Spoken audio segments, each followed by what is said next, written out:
That's impossible now. Good morning. Thanks for your patience, everybody. Welcome to the House Committee on Government Operations and Military Affairs on this lovely Thursday morning.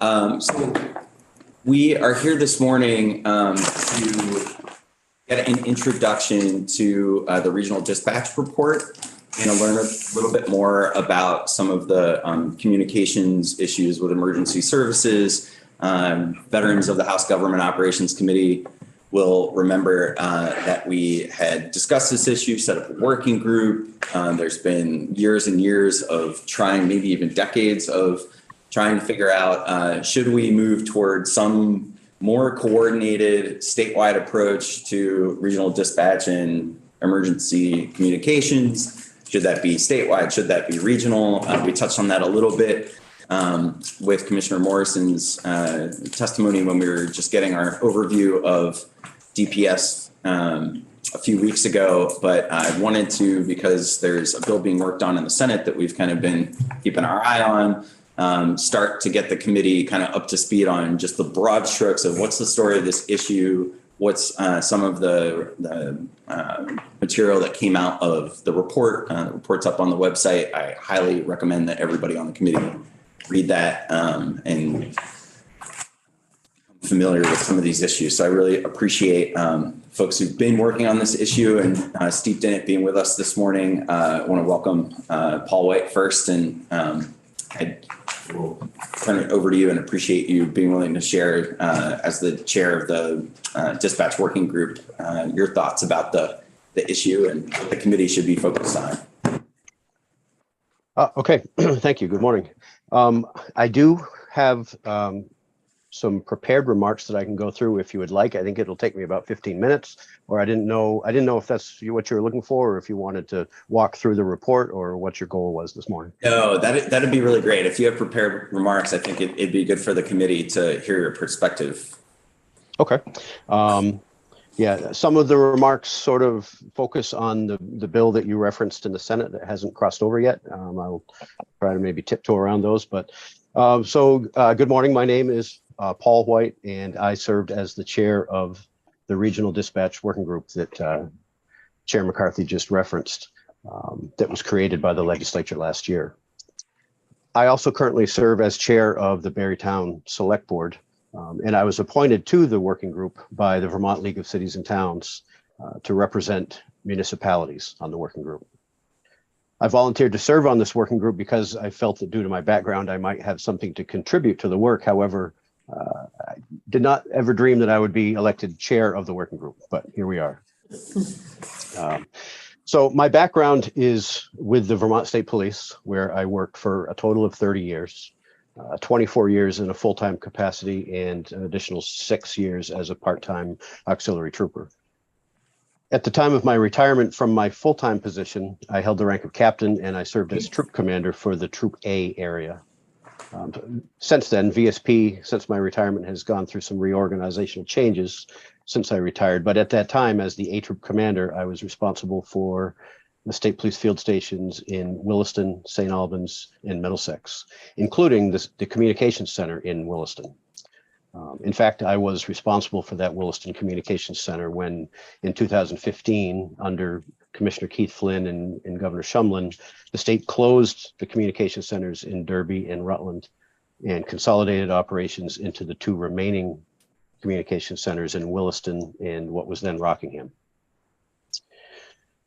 So the Regional Dispatch Working Group was created by the legislature last year, specifically in section E209.1 of Act 185, which was the fiscal year 23 appropriations bill. And the group was directed to report back to the General Assembly and the governor on, quote, the new regional dispatch model. However, that new regional model was not identified. It was kind of left up to us to decide what that would look like. Let me be the first to acknowledge that our working group did not accomplish everything that we were charged with. There is still much work to be done. Essentially, in my view, the legislature took 5 police officers, a firefighter, a paramedic, 2 select board members, and the state 911 director, and asked us to come together as a group of volunteers to find a solution in 4 months' time to a problem that as the chair acknowledged, has existed for decades without the benefit of any financial resources or professional subject matter experts to guide and assist us in our work. So I, by no means do I mean to dismiss the knowledge or the abilities of any of the working group members. Every one of them is highly knowledgeable in their own professional fields, but this group, as constituted, essentially a group of volunteers, in my opinion, was not qualified to identify funding mechanisms or to chart the path toward a groundbreaking new regional dispatch model. After watching some other committees in the other chamber get bogged down in somewhat irrelevant discussions just because of a lack of understanding of the subject matter, if I can, to avoid confusion and wasted time, I'd like to start by just making sure that this committee has a good understanding of what dispatching is and the difference between dispatching and call taking. 911 call taking, and again, I know you have Barb Neal coming up behind me. I'll try not to stomp too much into her area of presentation, but 911 call taking is just what it sounds like. When a 911 call is placed by someone in Vermont, that call is answered by a call taker at one of 6 existing public safety answering points, or PSAPs. And those PSAPs are located throughout the state. 2 of the PSAPs are operated by the state and located at the Vermont State Police facilities in Williston and Westminster. 1 PSAP is operated by the Lamoille County Sheriff, and that's located in Hyde Park. And the 3 remaining PSAPs are operated by the Shelburne, St. Albans, and Hartford police departments. Each of those 6 PSAPs has a defined catchment area, and what that means is it's the geographic area of the state in which they are responsible for answering the 911 calls that come in. However, if the primary PSAP is busy and there are no call takers available to answer that 911 call, the call will automatically reroute to another PSAP somewhere within Vermont. Regardless of which PSAP receives any given 911 call, the call taker will determine the nature and the location of the emergency and then pass the call through to the appropriate dispatch center. Dispatchers are the people that receive these calls from the PSAPs, and they also may receive calls directly from the public if a caller bypasses 911 and calls in the traditional way by dialing a 7-digit or 10-digit phone number. The dispatchers receive these calls and then dispatch the appropriate responders, whether it be police, fire, EMS, or some combination of those services. Dispatchers also are the people on the other end of the radio that assist first responders in the field with any number of requests, such as license and registration queries, sending a tow truck, requesting the highway department, or requesting backup from a neighboring jurisdiction, just to name a few of their functions. So all 6 of Vermont's PSAPs also function as dispatch centers, but conversely, not all dispatch centers function as PSAPs. In fact, most do not. Within a PSAP, the 911 call taker and the dispatcher might be sitting in the same room. They might even be the same person. Some 911 call takers are cross-trained as dispatchers and vice versa, but not all are cross-trained. There are approximately 30 dispatch centers in Vermont, including the 6 PSAPs. And in addition to that, there are another 6 dispatch centers that are located in our neighboring states, but provide services to first responders in Vermont. So I just wanted to nail down, a lot of people get hung up on 911 PSAP call taking versus dispatching. And it's really dispatching that we're talking about.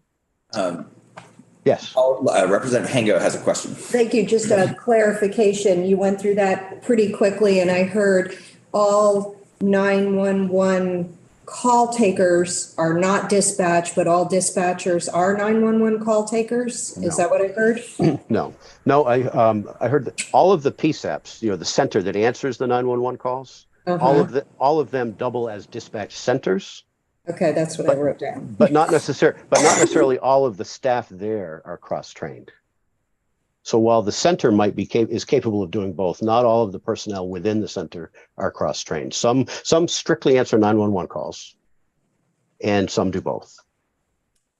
And in that capacity, then, are you ever left with just call takers who can't dispatch in that room? No.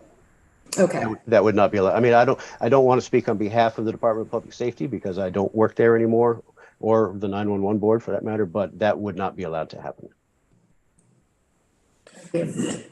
And we'll assuming that we have the opportunity to work on this, whether it's, in the Senate bill that eventually makes its way over to us in this session or in next year's session, I think that that it would be helpful for us to talk to folks who are running some of these centers about the variety of ways that they're doing that.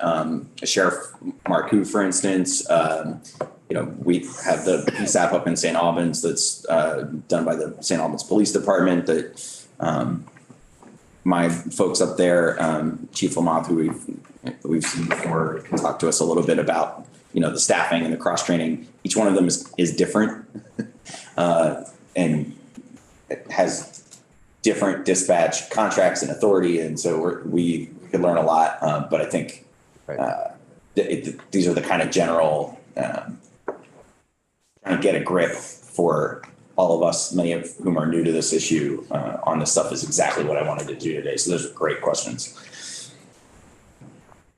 So I just want to make clear that nothing in the working group's report and nothing in the bill that's coming over from the Senate proposes to change the existing E911 system. By all accounts, Vermont has an outstanding E911 system, and we're only talking about making changes to the dispatch side of the house. So a key question that needs to be answered is whether public safety dispatching is a responsibility of the state or whether it's a local responsibility. If it's a function of state government, then the service should be provided to all municipalities that want it. If it's a local responsibility, then the state shouldn't be providing the service to any municipalities.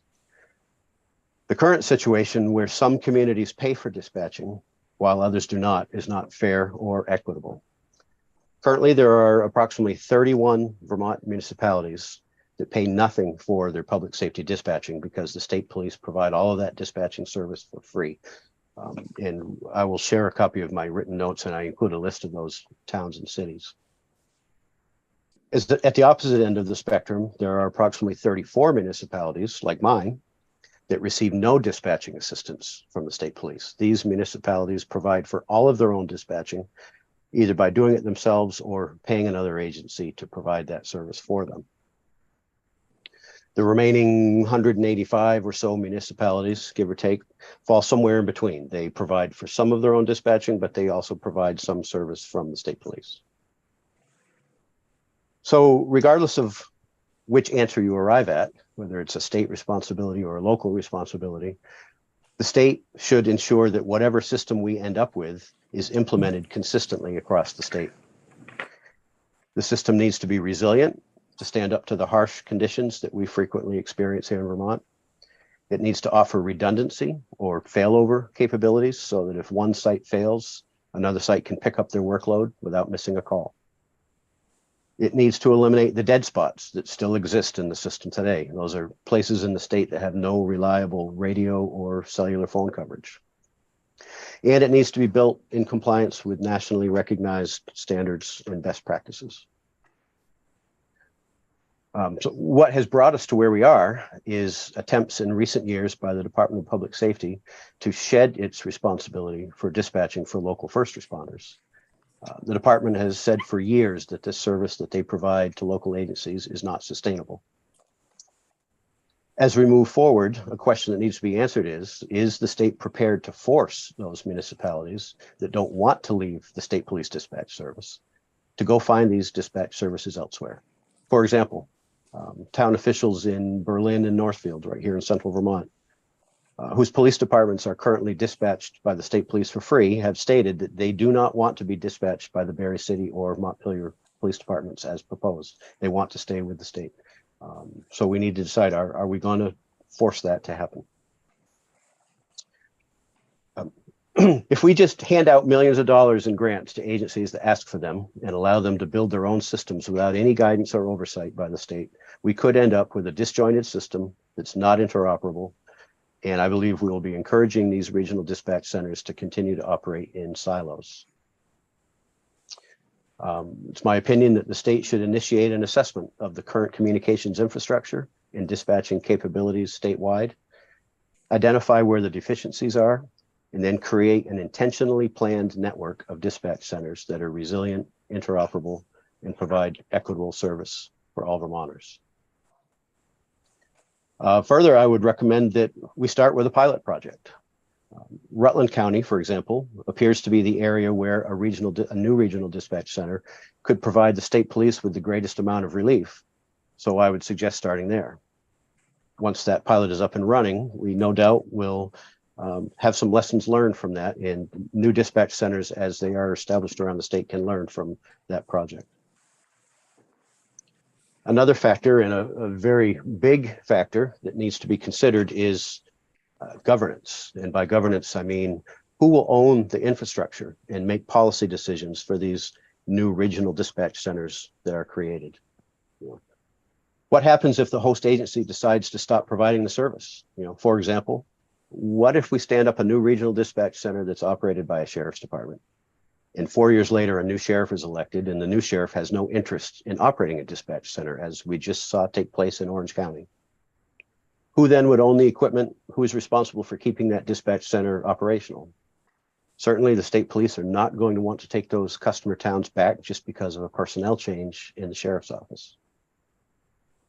And in the case of municipally owned dispatch centers, should the customer towns and agencies have a say in how things are done? Or should the police chief, the city manager, or the city council be able to just call all the shots and dictate the level of service that will be provided to those customer agencies that are paying for the service? I believe that any new regional dispatch centers that are created using state or federal funds should be overseen by an independent body that is not subservient to a mayor, a city council, a police chief, or a sheriff. I'd like to share a couple of comments from individual members of the working group that did not make it verbatim into the report that you received.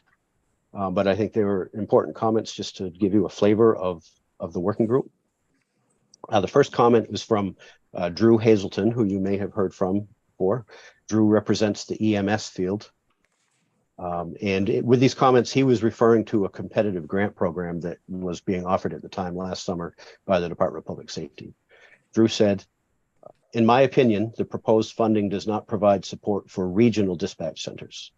It does provide support for dispatch centers, but does so without any standards that need to be met. It will further fracture the communication structure in Vermont, which will result in response delays and bad outcomes. In Windham County, we will have 5 operating dispatch centers with 2 or 3 active in each incident. I believe this proposal will meet the goal of removing work from DPS, but will not provide modern or efficient dispatching services to the state." End quote. The second comment that I'd like to share was from Jack Helm. Jack served on the working group as a select board member from the town of Benson. Jack said, "Emergency services are a function of state government. Police, fire, and emergency medical should be dispatched and supervised by the state police. Any use of a third-party system results in dropped calls and slow response times. Dispatchers should be in the same office as police barracks and should be state employees. All facilities should be delivering full services 24/7, 365 without fail. The citizens of the state deserve more from government than what they are getting. The current plan is expensive and destined to fail." As I said, those comments didn't make it into the final report as representative of the entire working group, but I did feel it was important to share those members' comments. So I fully understand and appreciate the pressures that the Department of Public Safety is experiencing in trying to recruit and retain an adequate number of dispatch professionals to meet the current demands being placed upon them. And I agree, if ever there was a time to make transformational changes to the current system, it's now. However, I believe that there needs to be some entity within state government to manage and oversee the transition to regional dispatching. Maybe the Department of Public Safety is the right agency to do that, and maybe it's not. The Senate bill S-139, introduced by Government Operations, proposes to transform the current E911 board into the entity that would oversee this transition. And again, maybe that's the right entity to do it, and maybe it's not. I'm really not sure. But I do not believe that just awarding grant money to those agencies that ask for it and letting them build their own dispatch centers in a non-synchronized way is the right way to go. An additional suggestion that came out of the Regional Dispatch Working Group, but was not included as a formal recognition in our report, was the possible reopening of one or both of the state-operated communication centers in Derby and Rutland that were closed in 2015. When DPS operated 4 communication centers, it was able to draw its workforce from labor markets in all 4 corners of the state, as compared to the current 2 communication centers, which now are only able to draw personnel from a greatly reduced area. I do have some comments about the Senate bill that's headed your way, but I know that it's not officially yours yet, so I don't know if you want me to dive into those. I think if you want to talk about the ideas in that bill, I am happy to get my knuckles rapped by leadership, but I think this is an important enough issue that we should go ahead and hear what you have to say about it. Okay. So okay. I'll take the heat on that one. Okay. So I will say I'm hesitant to be critical of the bill because my working group had the opportunity to produce something better, and admittedly, we failed to do so. This is a very hard nut to crack. However, I do have a couple of concerns. I have, I think, 5 bulleted points here. So first of all, from the beginning, everyone involved has consistently said, if it ain't broke, don't fix it. You know, common Vermont saying. In fact, S139 even says in the bill that it is the intent to not disrupt in any way or jeopardize either the exceptional dispatch services currently in place or the existing 911 system. However, the bill then goes on to bring all dispatch centers under the purview of a new public safety communications board, including existing highly functional dispatch centers. And the bill also forces all municipalities to pay an annual dispatch assessment into a new regional dispatch fund, including those municipalities that are currently self-sufficient. The bill does not have any carve out for those municipalities that currently provide their own dispatching services for their own emergency responders and simply wish to be left alone to take care of their own needs at their own expense. Second, the bill really does not address the issue that was the driving force behind getting us to where we've come over the past year, that being the need for DPS to shed its responsibility to dispatch for the many local first responder agencies that currently receive that service for free. The bill has a proposed funding formula, which I, as a select board chair, I find the funding formula to be confusing.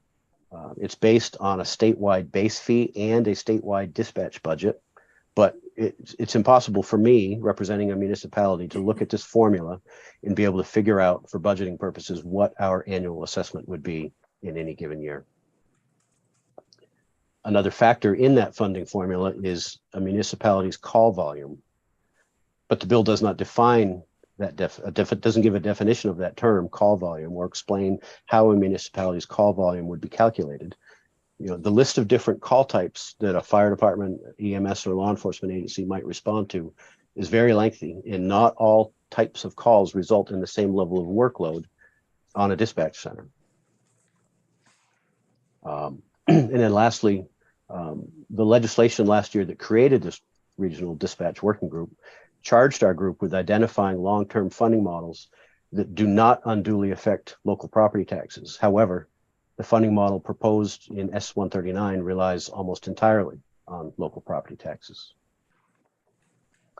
So those are my remarks. I'd like to thank you, Mr. Chair, and the rest of the committee for inviting me to meet with you today, and I'm happy to answer any questions you might have. And I expect we may see each other again in the future. I'll do my best to make myself available. Well, thank you so much for your work on this. And I know this issue has been kind of a hot potato, and it fell largely in your lap for a while. And I think we're in the process of trying to pick it up over here in the General Assembly. So thank you for your willingness to work with us and continue the process. Representative Hooper has a question. Good morning, Colonel White. Good morning, Representative Hooper. Long time no see. Yeah. My concern on the level of this discussion is not necessarily the performance of the daily mandates, but going to something that is more catastrophic and requires more coordination and sort of a centralized command. And I don't mean when the building in Waterbury gets activated and everybody goes and sits at their computer screens, but something that Irene type. Is that part of the conversation about what makes the most sense from a statewide perspective? As opposed to 15 fiefdoms trying to get things done? Well, it certainly needs to be part of the conversation. It's each, if we're talking about building, who knows how many regional centers we might end up with, call it 10 for sake of argument. Each one of those centers needs to have a sister center, for lack of a better term, so that if catastrophe hits St. Johnsbury, then everything automatically rolls over to Newport or Montpelier. I don't foresee a situation where I don't know if I understood you right. I don't foresee a situation where everything could be rolled into one central location, one master dispatch center that could suddenly dispatch for the entire state. I don't foresee that happening, but every one of these regional centers needs the ability to, they call it fail over to another site. Yeah, I was not envisioning a single either, but your reference to the sheriff change indicates that what you expect one day might not be the same thing that you expect the next day. So some centralized form of governance, quite frankly, I've always thought this should be under the state's umbrella without question, whether or not, in 15, we pushed back on the idea of closing the two dispatch centers because of exactly what you said, personnel, which was hard to get then and is now, according to Tommy, very hard to get. So yeah, I lean towards doing a umbrella that the state holds in its hand. Right, and I would agree with you. I don't know, I guess I don't have an opinion on what is the appropriate state entity to be that umbrella agency. The dispatchers now aren't sworn officers in the state police, are they? They're still civilians. Correct. So, thanks. Thank you. Representative Nugent. Thanks. Being totally new to this issue in most ways, I apologize if this is a dumb question, but No such thing. Oh yeah, there is. You can say that. I guess when I'm hearing this from my other life experience working on committees and then in places where you have professional staff who report to a committee, it makes me think that it might be easier. I don't know if this was tried, but the people who are coming up with the solution or tasked with coming up with the solution, if that could be one or two professionals who then bring it to a committee instead of like tasking a committee to do it. Just knowing when you have so many voices on an issue, it tends to, be really hard to find a direction, but it's not like if you have people that bring a direction, those voices can inform that. So I just wondered if you feel like the right people are. Yeah, no, that's not at all a silly question. That's very valid and relevant. I'll tell you, the working group had a very difficult time because, I explained to you the makeup of it. It was, police chiefs, a firefighter, an EMT, a couple of select board members, and Barb Neal. And we all had other jobs, full-time day jobs. The chiefs were constantly being called away to meetings or covering shifts or answering calls or meeting with their town managers. We had an extremely difficult time even achieving a quorum at many of our working group meetings. And while we all may be, subject matter experts in our own little area, none of us are trained or qualified to design, a statewide multi-location regional dispatch center. So yes, the whatever body takes this up, whether it's a summer study committee or some transformation of the working group, it needs to have included with it some paid staff, some hired subject matter experts who can devote their time to this full time.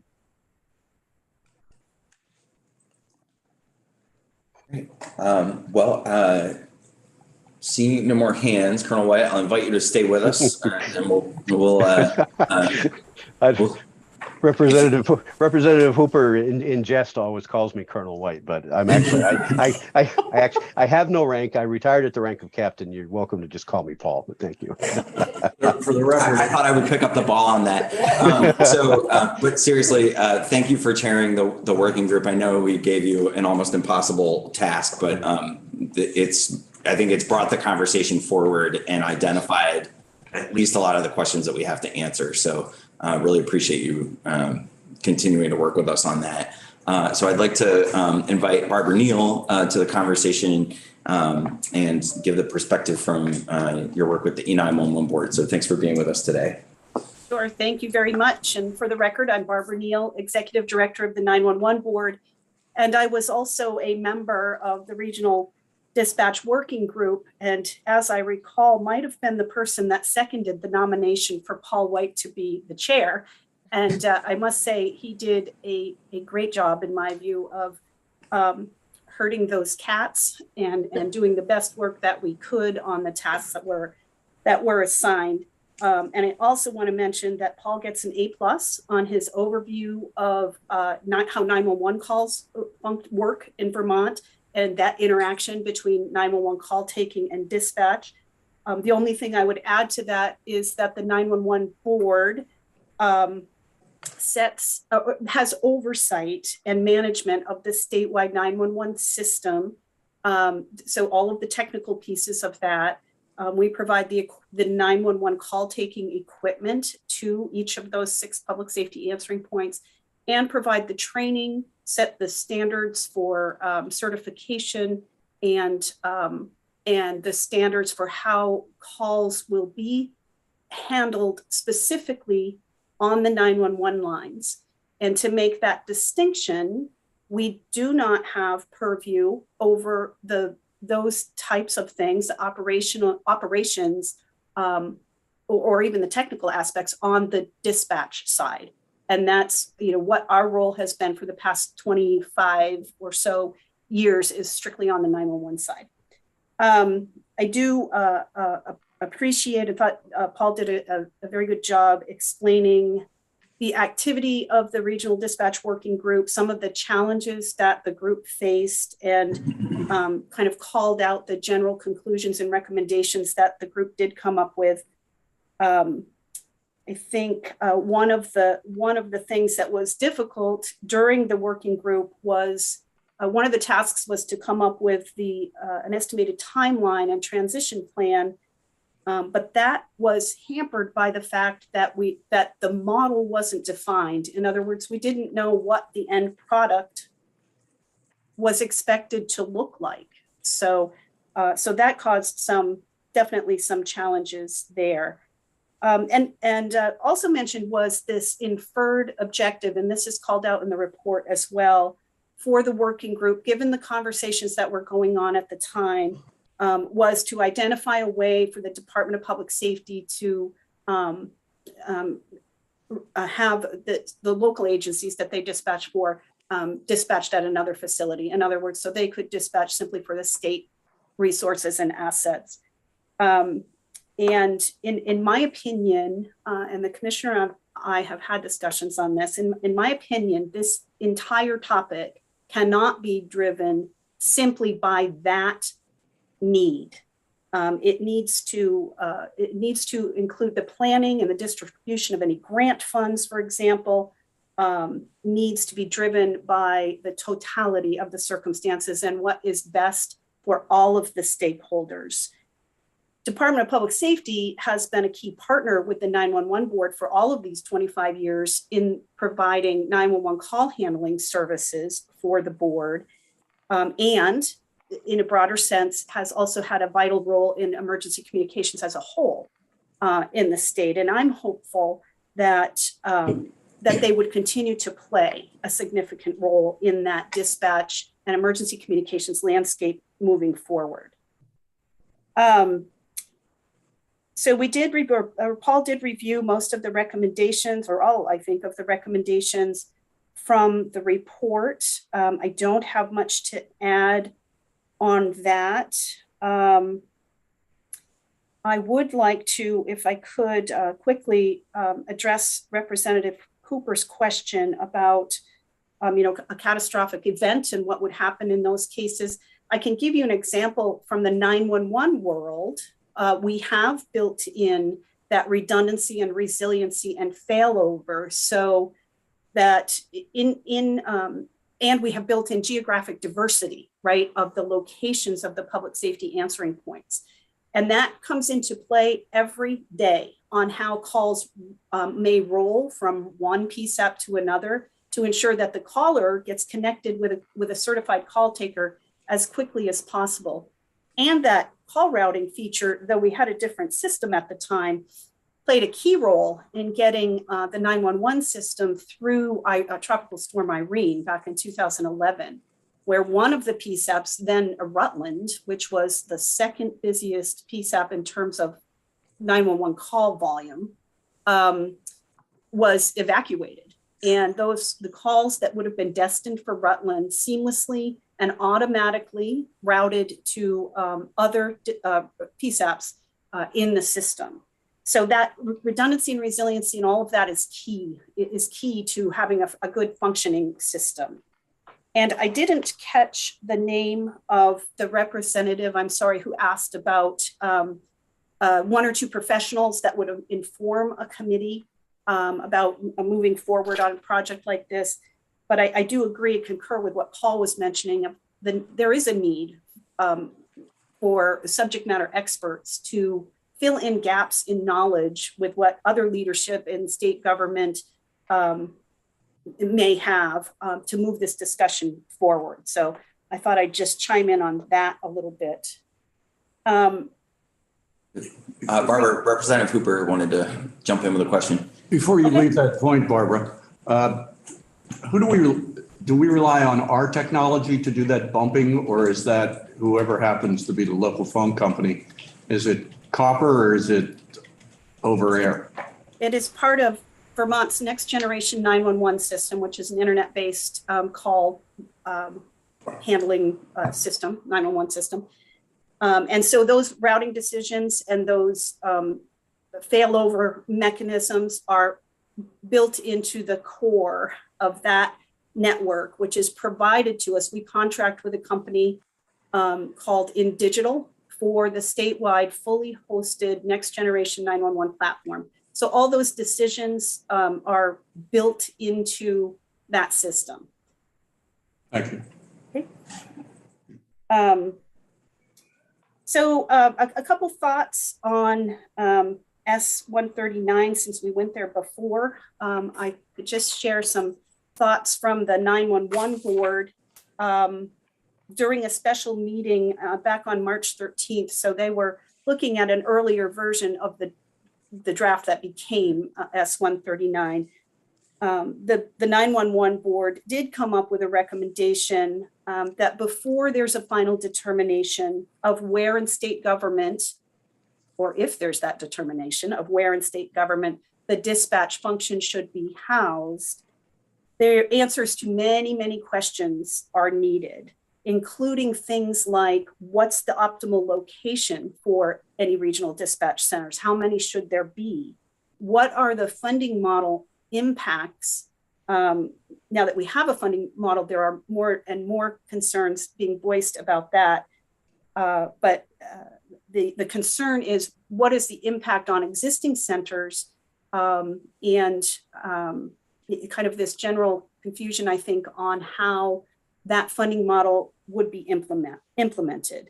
The board also brought up concerns or questions about how would this model impact labor union agreements across the state and in these various agencies.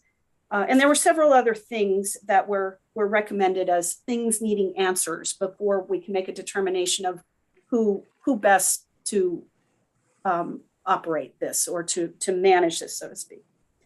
So on that point, I'll add that the commissioner and the deputy commissioner of public safety, myself and the 911 board chair, Roger Marcoux, who couldn't be here today, have been engaged in conversations and productive discussions, even as recently as yesterday, on this topic, and I'm sure the commissioner will have more to add on this, but we are generally in agreement on several things. One is that there are likely multiple paths forward on this issue.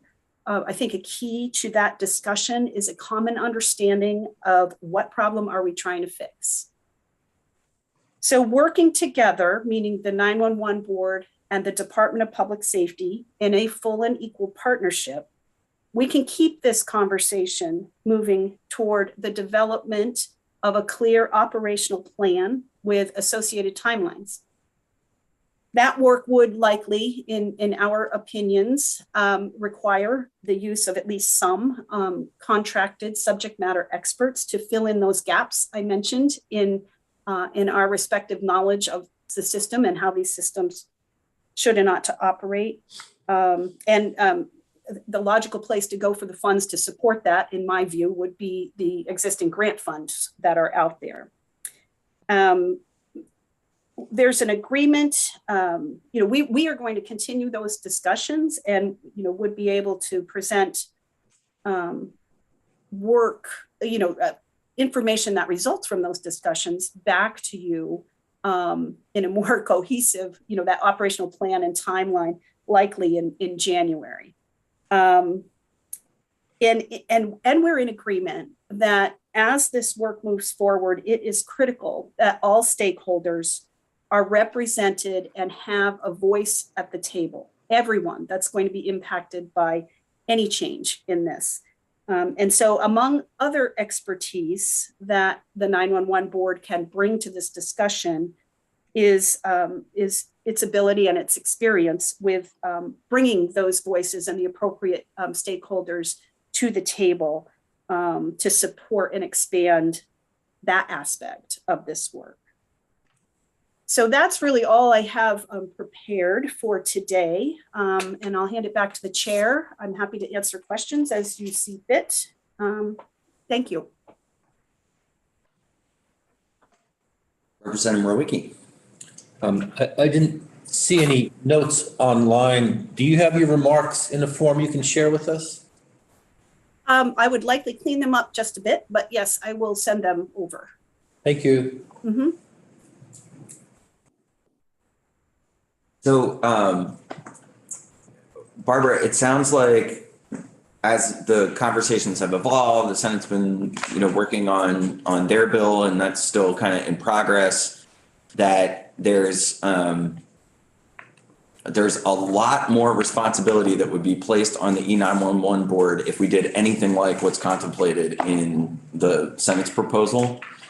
And agreed. Yes. Yeah. Agreed. And so I guess, do you have any general feedback for us? It sounds like if I'm understanding, I just want to make sure that I understand your comments really clearly, that you're saying before we take the step of saying we're going to have this umbrella that will be responsible for the dispatch side and that the E911 board's responsibility would be expanded, you want to have more time and some resources to coordinate with DPS and figure out how to operationalize that and really make a more cohesive plan.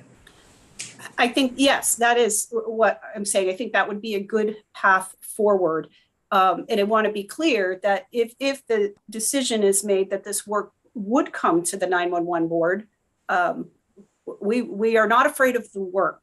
We are trying to have conversations that will advance this issue in a constructive manner that benefits all of the stakeholders. And I think more time to get our feet under our collective feet. So in this case, it would be mine and the commissioners and probably Paul White and others who have had input on this conversation all along. Get our continue to have those conversations, get our feet underneath us with a more cohesive approach. Other questions for Barbara? All right, not seeing any hands at the moment, Barbara, but I'll invite you, like I did with Paul, to please stay with us. And, Certainly. Yep. I Thank you appreciate very much. your work on this as well, and your willingness to play maybe a much bigger role in this in the future. So thanks for being here today. Thank you. Commissioner Morrison, thank you. I know you've been here for our first two witnesses and have been following this closely. So thanks for joining us this morning and sharing your thoughts on the history and the future of dispatch here in Vermont. Thank you, sir. For the record, my name is Jennifer Morris, and I'm the Commissioner of Public Safety. And for the benefit of those on the committee that I've yet to meet, I've spent my career in municipal policing, starting in 1990 with the Burlington Police Department. And I served in both the Burlington and Colchester Police Department in all manner of ranks, including chief of police at both agencies. And we did operate our own municipal dispatch centers out of both Colchester and Burlington. So I have some experience with overseeing the municipal side of dispatching and 911, receiving 911 calls from PSAPs and handling that side of it. My comments are not focused on the regional dispatch report. I think Mr. White covered that really well. And I will do my very best to keep you out of trouble, Mr. Chair. I will try to keep you out of anything that strays too far. That ship may have sailed, Commissioner. I really want to thank Senate GovOps for their hard work and their enthusiasm on a massive and really important issue. But thank you to your committee also for your continued work that I know will come your way on this bill. So my really high level remarks kind of go in this direction. I want to acknowledge that we're on a very different path now with S139 than the Department of Public Safety has been on for the past few years. It's a different path, but we are 100% on board with finding a new way forward. We were on a path based on the landscape that made sense then, before we got into larger, more existential questions of, is it a fundamental obligation of state government to provide this service, et cetera. So we are an eager partner in finding the new path forward. So several people have asked recently, what are we trying to fix? I want to very quickly recap some, but not all, of what we're trying to fix. It's several things to provide the best possible public safety communications for both the public and first responders. You heard Paul speak about this, so I'll just kind of use bullet points to say we want to ensure a more robust system of interoperability in the field and between dispatch centers. And it is a fact that we need to reduce the number of agencies being dispatched by the two state-run PSAPs. The volume and complexity of the work is too high. I can go into a much greater detail on any of these topics now or later, but I'm putting them out there as pretty high-level bullet points. The current landscape in Vermont for emergency communications relies too heavily on two state-run PSAPs. In a perfect staffing situation, that would be still true. That would still be a true statement if we were able to maintain 100% staffing.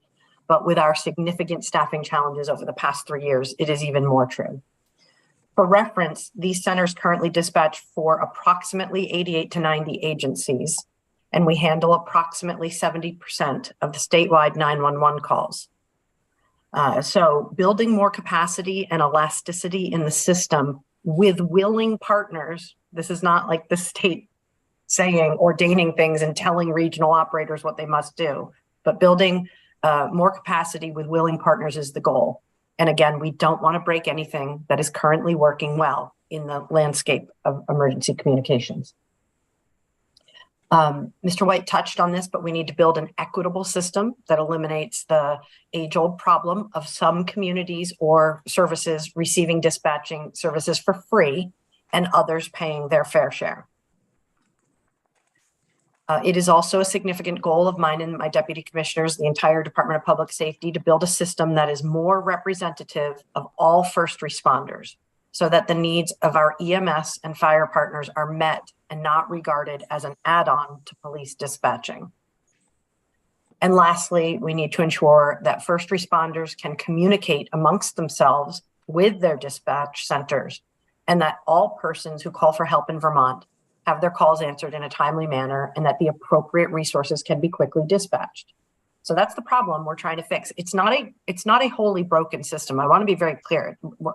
We are aware that our 2 state-run PSAPs continue to teeter with extreme turnover. In fact, in the year 2021, it was the highest rate of turnover across all of state government was in our PSAPs.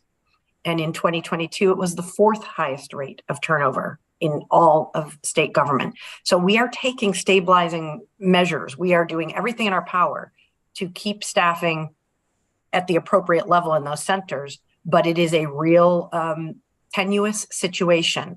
And when we are carrying that much of the load for the state, if one of those centers goes down, we have a big problem and the ripple effect is huge.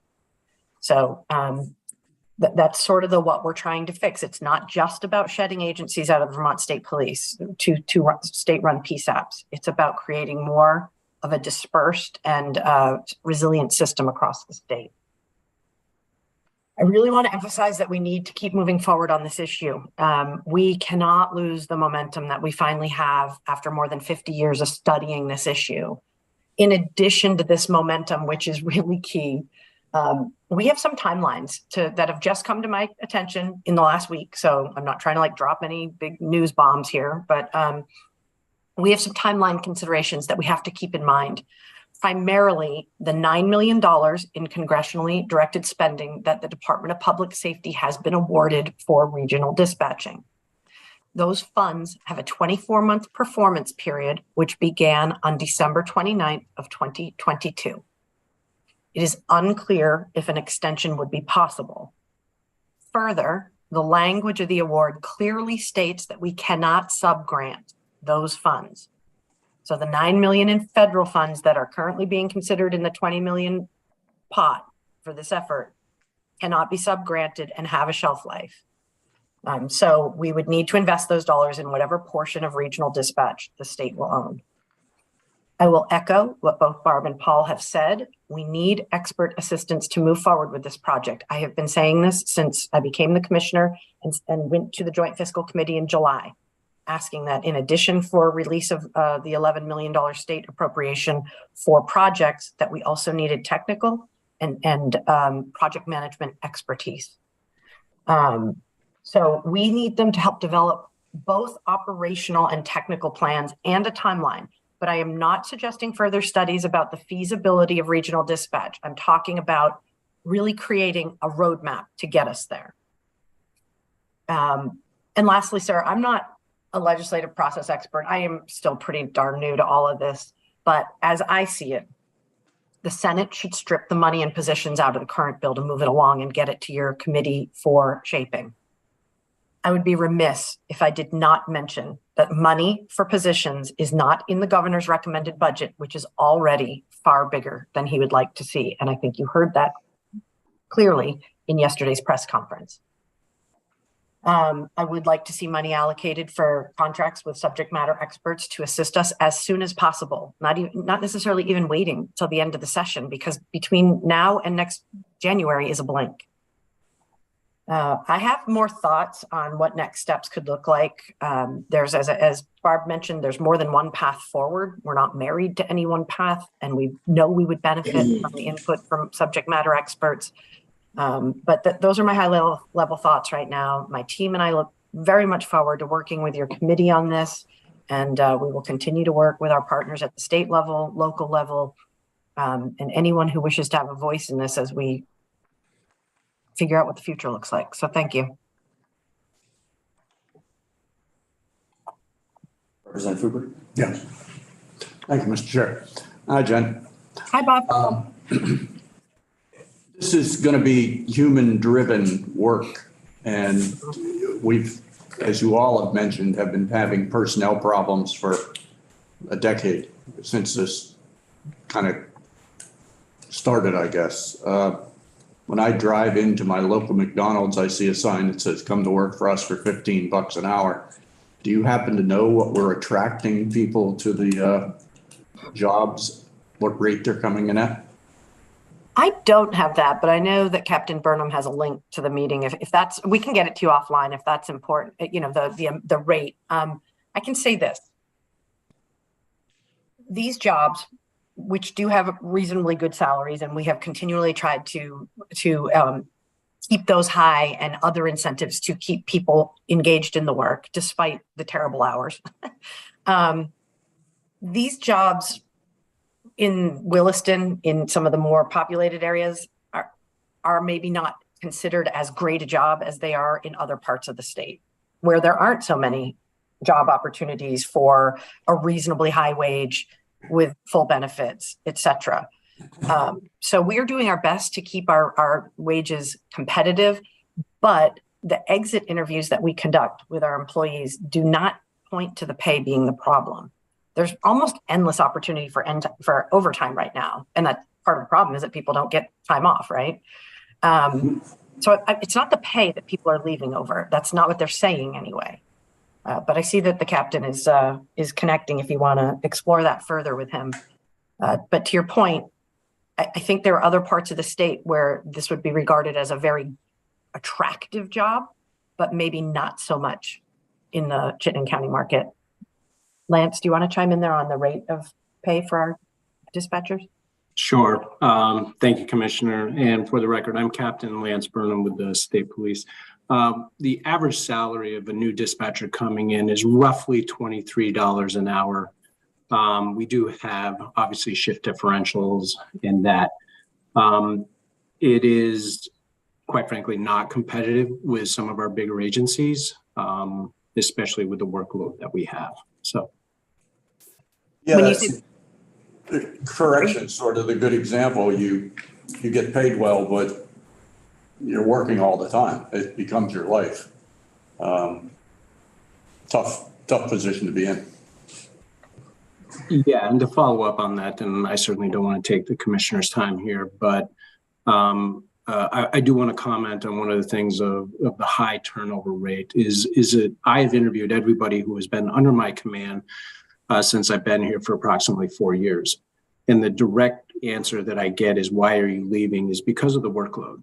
The commissioner says we dispatch for 80 agencies and 70%. The lower the staff goes, the less time they have for breaks, the less time they can't take time off because we can't approve it. And it's a direct result of us ordering them into work because we have to have people in those seats. We can't not have people. So.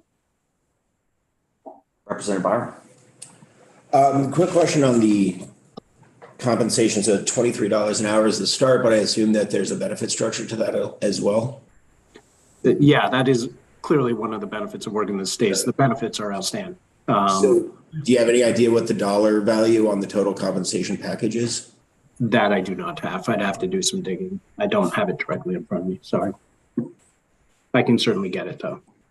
I'd be curious if you think of it later. Yep. And so for the committee, I think it's important to understand right now, these questions about compensation, we're talking about the two PSAPs that are run by state police that provide dispatch service to a significant number of communities. Those are state employees that are doing the dispatching there, but the PSAP in St. Albans, for instance, those are municipal employees. And so therein lies like kind of the heart of the problem, is that we talk about it like there's a dispatching system, but really what there is kind of an overlapping network of services that are being provided in different ways in different places. One of the things I wanted to start to talk about in this sort of table setting, kind of informative educational conversation to sort of define the problem, and you all have done a really great job of giving us in broad strokes what the questions are for us to consider as we look at a potential proposal from the Senate or trying to come up with ideas on our own for helping move the ball down the field here. There's a disconnect, I think, in our conversations about sort of like the value And because some of the dispatch services are happening where they're almost universal, to Commissioner Morrison's point, where some of the providers of dispatch services are providing to all of the emergency services providers, public safety, police, fire, and EMS, et cetera, in a community. And then for others, it's completely disjointed and there's a different dispatcher for, so I'm wondering whether, Paul or Jen, if you might want to comment on sort of how that complicates trying to solve this issue, because some folks are already getting their dispatch for their police, but not for their fire, et cetera. So I appreciate the question. It's a little bit hard to answer, but I'll take a swing at it. What you're describing is not necessarily different from how our police agencies across the state work right now. So it's not just about dispatchers, but the police agencies have different salaries and benefits. They get their dispatch from somewhere else, and potential employees have to make a choice about what department, what total compensation package best meets their needs. And we know that there will always be a patchwork across the landscape of that. When we get to the issue of how, like, for instance, up here in Grand Isle County, where I live, the sheriff's office receives dispatching from a different place than the fire departments and EMS up here. That's a problem operationally. That doesn't make sense, right? But it is a product of a capitalistic society. The sheriff's department was getting the service for free, so they're not going to switch to where the rest of the agencies in the county are for a fee when they like the service they're receiving from the state police, and they don't have to pay for it currently, is my understanding. So it does create the fact that some get it for free and some don't is a bugaboo we need to iron out if we're going to leave it as a capitalistic market where the agency seeking to be dispatched and receive dispatching services can shop around and find the service that best meets their needs. And, I think this is a consideration. It's not a huge one, but it is a consideration. I don't think we should be forcing agencies, like putting them in neat little boxes and saying, okay, you guys in this region, you have to get your services from this dispatch center, because the technology is not constraining us in that way, for one. And for two, each emergency response entity might have different needs. So if I am a police agency that has very, very few resources, I might seek a dispatching service that is willing to enter in narratives as the officer makes radio calls or calls in on the phone, attach vehicle information and person's information as I encounter them in the field. Many dispatch entities don't do that. They will dispatch the apparatus or the units that need to go. They will handle very basic calls like, okay, yes, I will call out detectives now that you've said you need them. I'll call the state's attorney's office or the medical examiner, the hazmat team. But they're not going to do the extras by filling in the information about the call for service. So I do think to some degree a capitalistic market should exist where agencies have choice about how much they want to pay to whom for what level of service. But we don't, until we stop giving it away for free, we're never going to be in that situation where choices are necessary. Paul, did you want to add to that? Yeah, just to follow up on that, the town of Berlin is a perfect example of what we're talking about. So the Berlin Police Department is dispatched by the state police out of Williston. So those dispatchers are state employees, and the town of Berlin doesn't pay anything for that. The Berlin Fire Department is dispatched by the city of Montpelier. So the dispatchers providing that service are Montpelier city employees. And the Berlin from an EMS standpoint is covered by my community. The town of Barry covers Berlin for ambulance purposes. And we get our dispatching services from the Lamoille County Sheriff. So those dispatchers are employed by the sheriff. So there's, in any given incident that requires all three disciplines, you have three different dispatch centers all dealing with the same incident, a lot of redundancy going on, and all of those dispatchers needing to communicate with one another, located in three different parts of the state, to try to arrive at the best outcome of the incident. I want to just say one thing about that, and this is something I learned within the last year or two. The town of Berlin's police are being dispatched for free because of a contract with the Agency of Human Services that way predates me, but it has something to do with locating the psychiatric inpatient beds there. So we are obligated to provide the town of Berlin police free dispatching services until 2030. So other than that, everybody else should be paid. Right. Representative Byron has a question.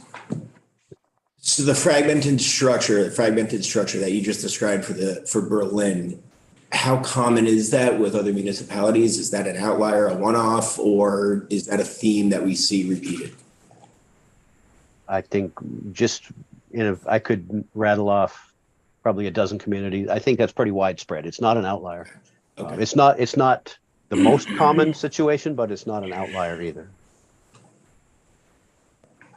One of the things that's always struck me about this, and I'm wondering, Commissioner Morrison, if you can respond to an assertion I'll lay out on the table, which is that there's got to be a way to provide a higher level of service more efficiently to more communities by not having 3 separate dispatch entities. And while I hear what you're saying about competition, I also see that there's like a very complicated web of different providers. And it seems like some of these contracts have just accreted over time.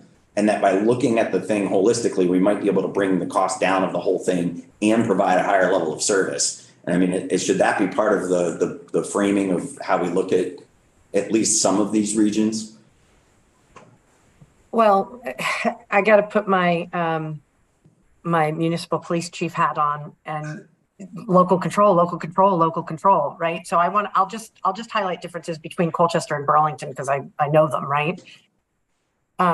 Because of the call volume and the number of phone lines ringing, the radio transmissions happening inside the Burlington dispatch center, the dispatchers in Burlington are not capable of entering the level of detail into the calls, the records management system, as the dispatchers in Colchester most of the time were able to do, okay? So a Colchester dispatcher might have time to attach all the people that the officer calls out during it, all the vehicle information, do some research about prior involvements, add that into this incident.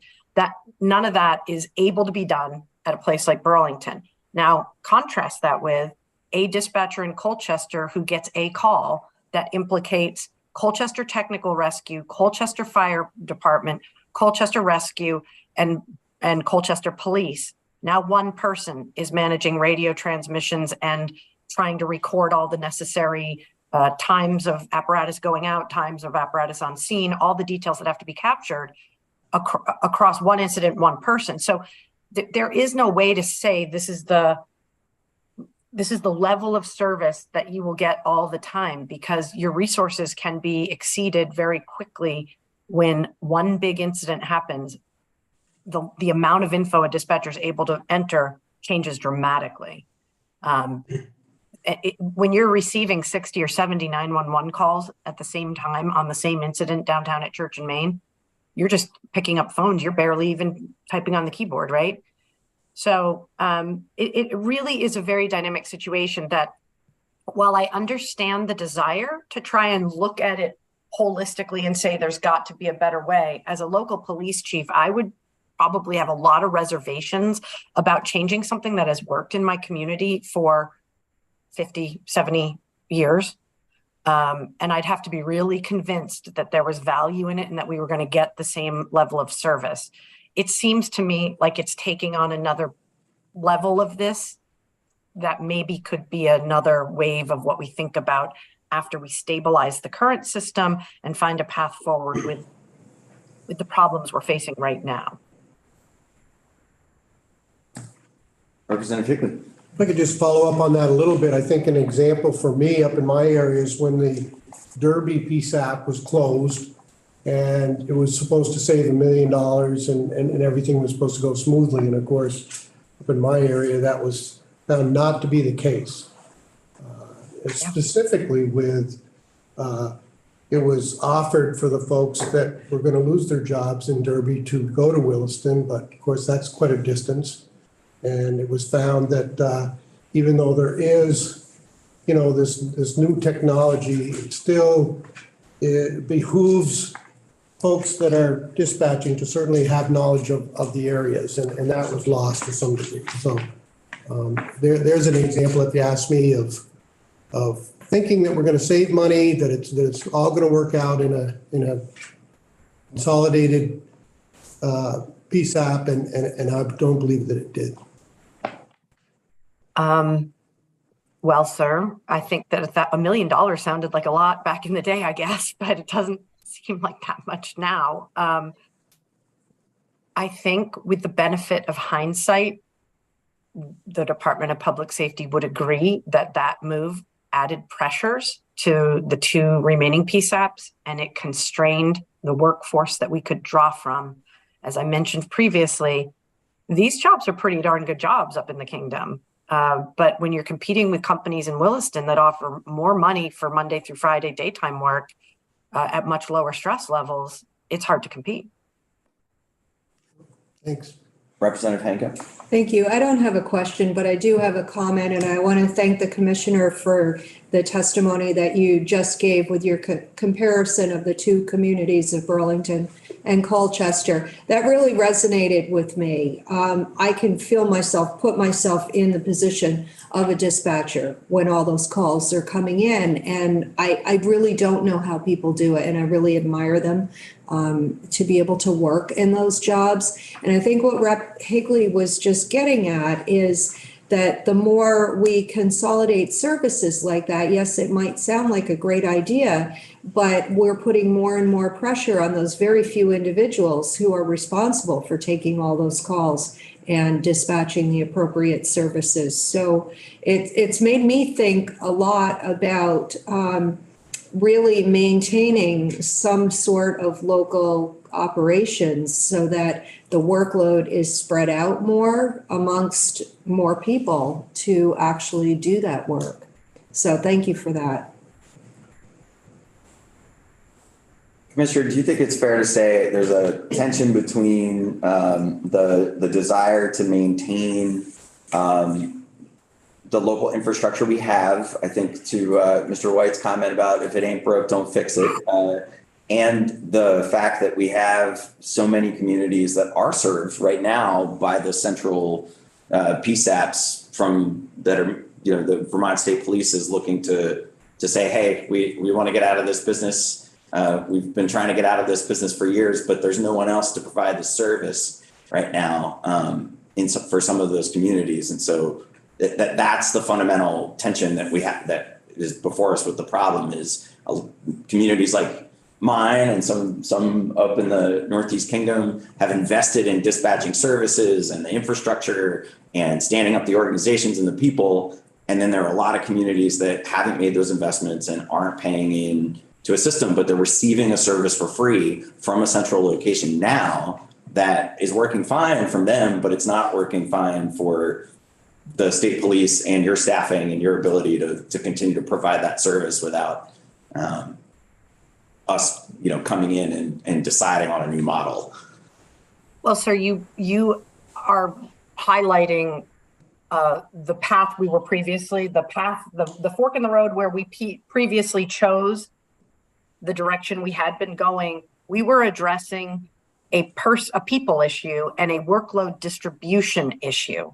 That's what we were seeking to address on the organic partnership with willing regional operators, and the state worked very hard to try and find funds to allow that to happen. Now, I acknowledge fully that there are flaws with that path we were on, and that it did not have robust enough guardrails for ensuring standards related to the technology side, which is a different piece of the puzzle that S139 implicates, and it brings together the people side of things with the technology side of things. There is a very valid conversation to be had about if as S139 says in its preamble that emergency communications is a fundamental obligation of state government, then we are obligated to examine some of the technologies that allow for that to happen. Emergency communications don't happen without radio infrastructure, telephone infrastructure, cell phone infrastructure, et cetera. So, you can now appreciate why S139 is kind of the whole enchilada. And it is a path that we intentionally did not take 3 years ago when we went in a different direction to try and build more resiliency into the landscape without going the whole enchilada. So I understand that we're in a space now where we're considering things that are much bigger than that. And I appreciate the opportunity for us to bring some uniformity and standardization and even minimum regulations about what the technology and the proficiency of the people on the other end of the radio and the phones should look like moving forward. I'm just, you kind of highlighted exactly how we find ourselves in this brave new world from the path we had been on. Thank you, because I think what we've achieved today is what I hope to achieve, which was to lay some of the big concerns on the table, some of the conflicting priorities that we have about providing that kind of minimum level of regulation, a standard about technology with interoperability, but also maintain the investments in some of the local control and the good things that are working in regions across the state, and trying to find our way forward, whether it's through S139 or a different vehicle, also is needing to happen in the context. I just wanted to underscore this for the committee. We fenced off state funds, and then we have the $9 million that we, without some change, I think based on your comments before, Commissioner Morrison, we're talking about needing to actually spend or just obligate those funds by the end of 2024. Yeah, I have a meeting on Monday to get a little to get a little better briefed. Wow, Thursday. To be more knowledgeable about exactly what those guardrails are on that funding, and also we're going to try and figure out to whom we can direct questions, because we don't want to leave money on the table that could benefit this project. So but we also don't want to run so fast that we leave out these important discussions about what the state's obligation is and how do we build it in a better way. But like I said, I just want to reiterate that there are much stronger minds in the room. I see Mr. Cheney and Mr. Whitaker on the technical pieces of this. They have much more knowledge than I do about the technical side of things. We were trying to address a workload distribution and people problem. Now we're into a much bigger space here with this proposed bill. We're eager to lean into it, but we would request some assistance through release of, technically, I guess I still have the ability to spend the money released by joint fiscal, but I would not get ahead of myself now that we're actively engaged in this process. But there is money that has been allocated. $2.5 million was released by joint fiscal initially for some projects and for some technical assistance and some project management consultant. So Barb and I have both recognized the need to engage the subject matter experts as soon as possible to help us understand really what the possibilities are, and then bring that down to and what should we be doing and what can the administration support, et cetera. Well, I think assuming that part is going to keep going forward, even if we're delayed on getting S139 or some other vehicle that we can sort of act on the umbrella with the policy immediately, that the next time that we chat, it might be worth bringing this committee up to speed on what that $2.5 million, how that fits into this larger conversation and the things we can make progress on in the near term. So we're not stalling too long while we work out some of these larger policy conversations.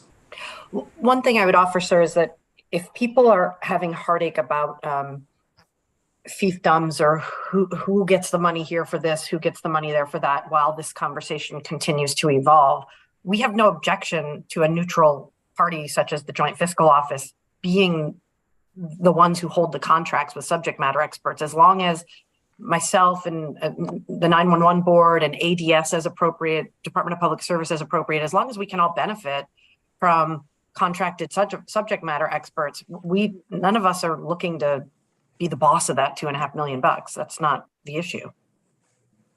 Well, I appreciate that spirit of collaboration. I think that's probably a good place for us to push pause on the regional dispatch conversation for today, at least in here.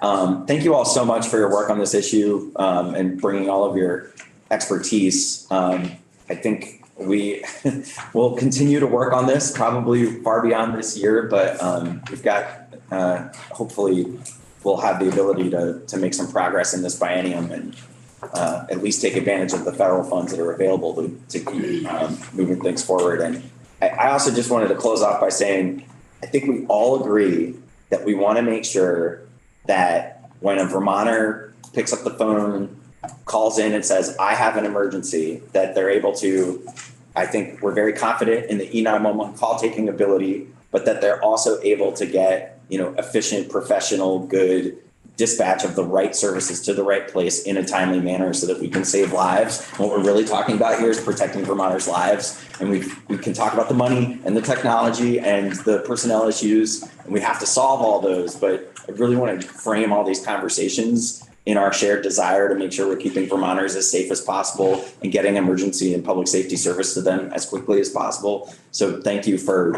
I know you're all committed to that, and I just want to make sure we don't stay so far in the weeds that we forget about what we're trying to achieve together.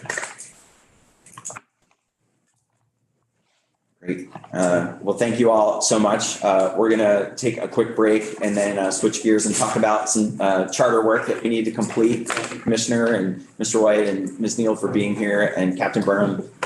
We'll see you all again soon, I think. Thank you. Right. Thank you. Thank you very much. All right, so committee, we are going to take a break until 10:45, and then we're going to come back and pick up our work on hopefully